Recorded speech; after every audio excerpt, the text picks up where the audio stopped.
Peace and love, my hippy-dippy history buffs. Welcome to Broadway by Ghostlight. I'm Mark Benani, and with New York State finally legalizing marijuana, and this video releasing on 4/20, I thought it'd be the perfect opportunity to explore the times when the devil's lettuce has invaded Broadway. So take a puff, if you're of legal age of course, and grab some munchies as we take a hit of some of the best examples of ganja on the Great Green Way. Marijuana reference! In 1932, the revue Flying Colors opened with a score by Arthur Schwartz and Howard Dietz. The closing number was a song called Smokin' Reefers, and was sung by a woman, Jean Sargent. Here is a bit of Cab Calloway singing Smokin' Reefers. But I declare, you can be walking on air. Smoking reefer. You hear the angels sing away. In 1934, producer and bathtub bad boy Earl Carroll produced a movie version of his stage show Murder at the Vanities, though completely rewritten for the film with all new musical numbers.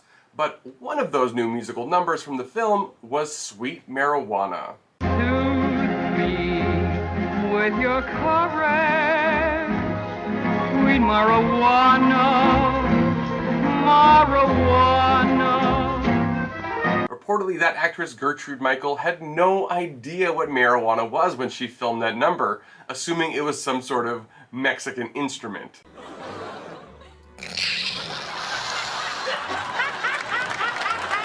In the golden age of the American musical in the 1940s and 50s, Broadway was a tad square. Not too many references to the lovely Mary Jane, at least in a positive light. The Pajama Game in 1954 had this brief line in There Once Was a Man. More than a hangman loves his rope. More than a dope fiend loves his dope. West Side Story in 1957 included a funny reference during G. Officer Krupke. Dear, kindly judge your honor, my parents treat me rough. With all their marijuana, they won't give me a puff. The Nervous Set, a musical from 1959 that explored the beatnik scene, had joints lit throughout. One song called A Pitch for Pot was cut pre-Broadway from the Nervous Set. It featured the then very controversial line, "I've got the finest grade of pot you've ever seen. I guarantee it'll get you high." I like the sound of that, huh? Things get a bit more hip in the swinging 60s. Bye Birdie in 1960 had Kim trying to seem worldly around Conrad and saying this. You seem a bit nervous. Maybe a drag on this weed would help relax you.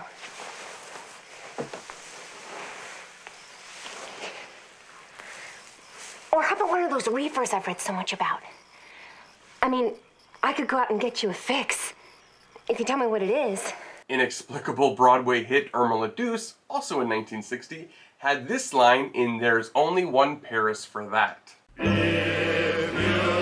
wanna be a rose, there is only one Paris for that where the marijuana grows, and the bushes of sugar grow fat, grow fat. The story of everyone's favorite dance hall hostess with a heart of gold, Sweet Charity from 1966, had this joke in it.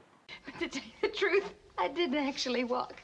I mean, I flew all the way home. My feet never once touched the ground. Yeah, well, you keep on smoking them funny little cigarettes, you're bound to do a little flying. The flop Henry Sweet Henry in 1967 had a big dance number choreographed by Michael Bennett set in Washington Square in New York City that had many a hippie smoking doobies. Doobie Brothers, I was smoking doobies with my brothers. But weed didn't fully invade Broadway until 1 year later.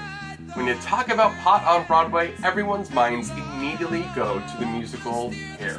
This is the dawning of the age of Aquarius, the age of Aquarius. The tribal love rock musical began life in 1967, and after some major changes, landed on Broadway in 1968. And the hippies made quite a splash, though I think all the drug use was overshadowed by the overhyped nude moment. Brief nudity! But yes, of course, marijuana is a major player in this anti-war rock musical. La la la la la. Come the 1970s, pot was much more prevalent in society, and its use on Broadway started to be a little more explicit. You want me to be explicit? In George Firth and Stephen Sondheim's company in 1970, married couple Dave and Jenny share a couple of joints with leading man Bobby, which leads to this humorous scene. Maybe they gave you real grass right off the front lawn. I knew I wouldn't feel anything, though. I don't have that kind of constitution. Why am I talking so much? You're stoned. Am I? Am I? I am not. I am. Sondheim's next show, Follies, would feature this line in the iconic I'm Still Here. Reefers and vino, rest cures religion and pills, and I'm here. That was Sondheim's third contribution to this list, and it should come as no surprise to you that Sondheim was an avid pot smoker in the 70s and 80s, at least, probably earlier. I'm surprised to hear that because that is new information. That is nothing new, of course, as many creatives enjoy the mind-opening effects this wonder drug can induce. It's even reportedly one of the contributing factors that got the group of dancers talking so candidly.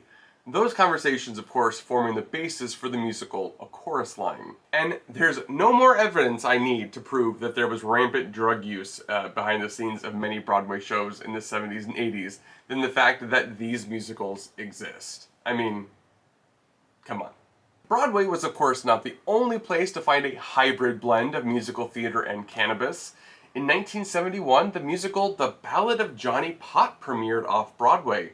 The story of a man similar to Johnny Appleseed, except he plants marijuana wherever he goes. It did not get good notices by any stretch of the imagination and closed after 2 weeks. The show, however, did feature the always wonderful Betty Buckley. Oh, I love her! In 1978, Broadway was graced with, in my opinion, the greatest song about weed of all time. Though admittedly not written for or originally introduced on Broadway, the review Ain't Misbehavin', which presented the songs of Fats Waller, contained the song The Viper's Drag. Sung by the one and only Andre DeShields, this song perfectly encapsulates the slow rush of being stoned. So the sky is high, and so am I. If you're a viper,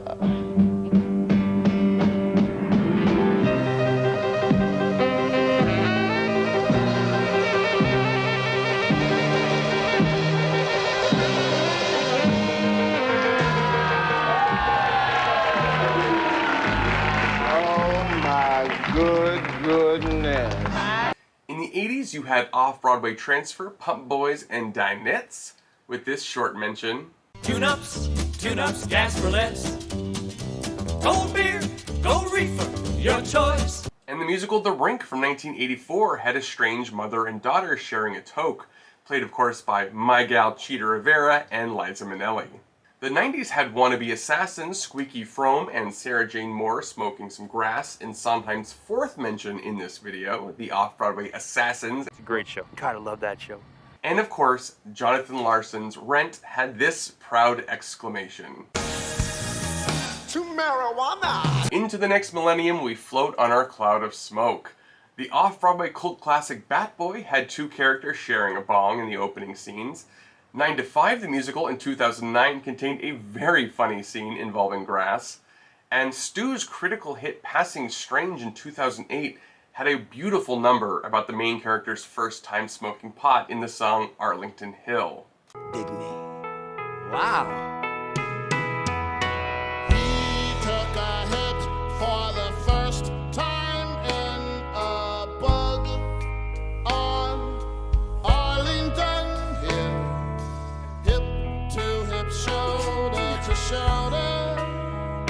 The radio, it blasts in everyone's ears. Oh, she sees you there in the rear view, choking on smoke and trying to be cool.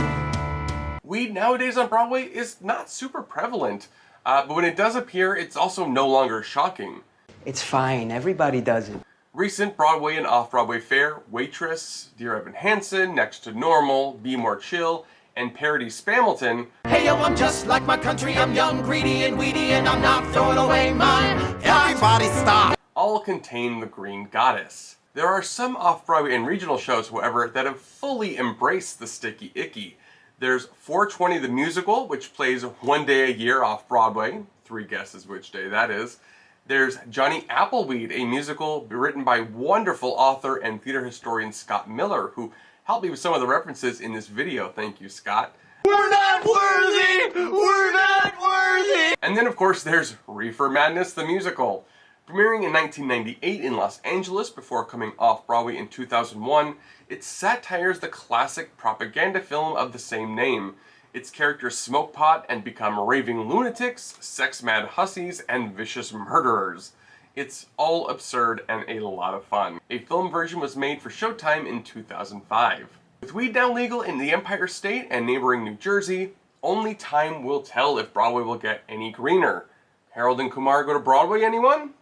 I'd like to see that. I hope you all enjoyed this video. If you did, let me know by giving this a like and subscribe to my channel and comment down below if you do. I'll be sure to respond to everyone. And be sure to share this video with the Broadway stoner in your life. Thanks again, everyone. This is Broadway by Ghostlight. I'm Mark Bonanni. I'll see y'all next time. Oh my god, I held that for so long.